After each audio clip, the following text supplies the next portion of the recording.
Nōku te whiwhi, te maringa nui, te whai wāhi mai ki tēnei o ngā kaupapa motu hake rawa atu. Te tūtakitaki atu ki takutunga ane, taku hoa i mai rangatia, te angi tū, i tutuki pai te kaupapa.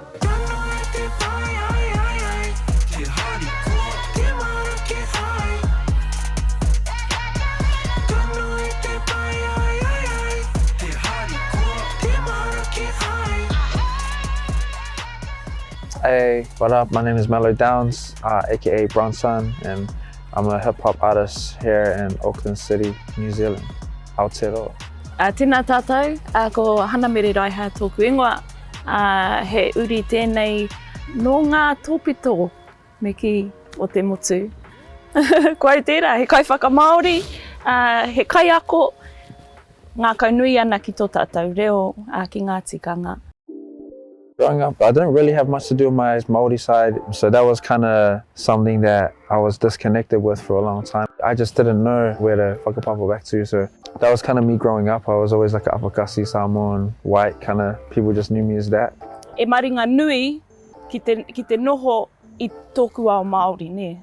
Maringa nui ana i pērā rawa taku tipu, mā totoru ake nei i roto i te reo me ngā tikanga. Koira, te mātāmua o taku tuakiri, ne, taku tuakiri. I remember going on Spotify and then hearing Benny, that was like, that blew my mind. I was kind of familiar about it, but I wasn't hardcore like, oh, this is a thing, until I got hit up about it. So yeah, that was pretty much how I found out about it as well. I tino horapa ngā whakamauritanga o era waiata Pākehā, puta noa i te motu. Anō reira i tino, rewa taku ngā kau, i waia mai a hinewehi me te ki, kei te wātea rānei koe ki te noho ki a Mellow Downs, ki te ata whakamāori i tētahi o ana waiata.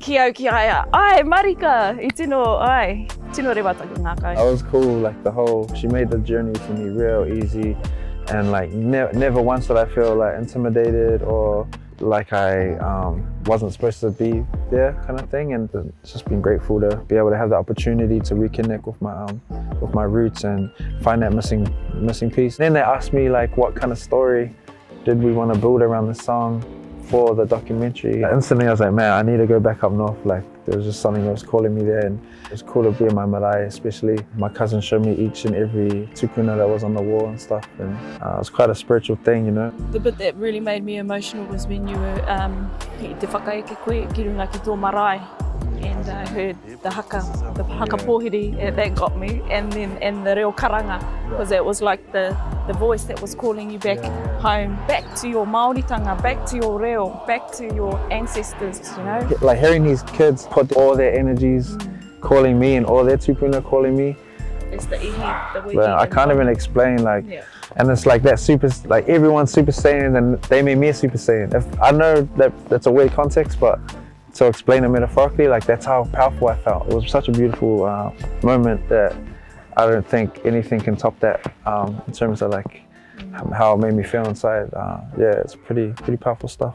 There's a line in your waiata that says te ihi, te wehi, te wana. Yeah. And that's what you've just described there. Yeah. That feeling. It's hard to actually even put it into English. Yeah, no colonized word could explain how that feels.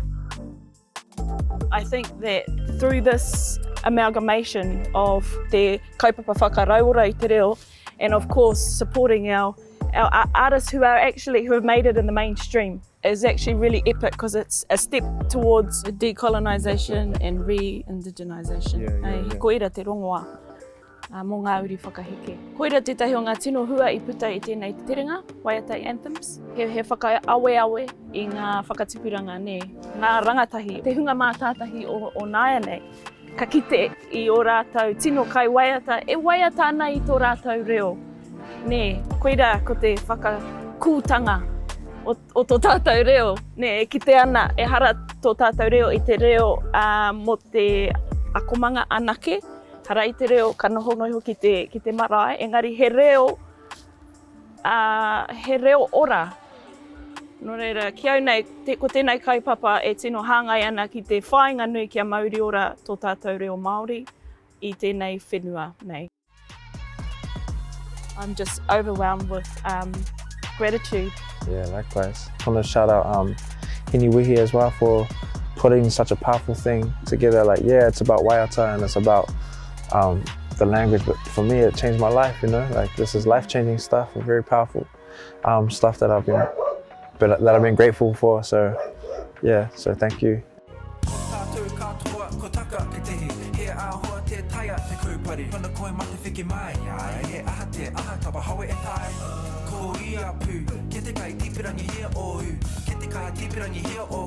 Noho ana ia papa tuana ku, huro no te whenua te atua hau, e kurone hali ana e te nei ao hau, e whawahi mai a koe e ngā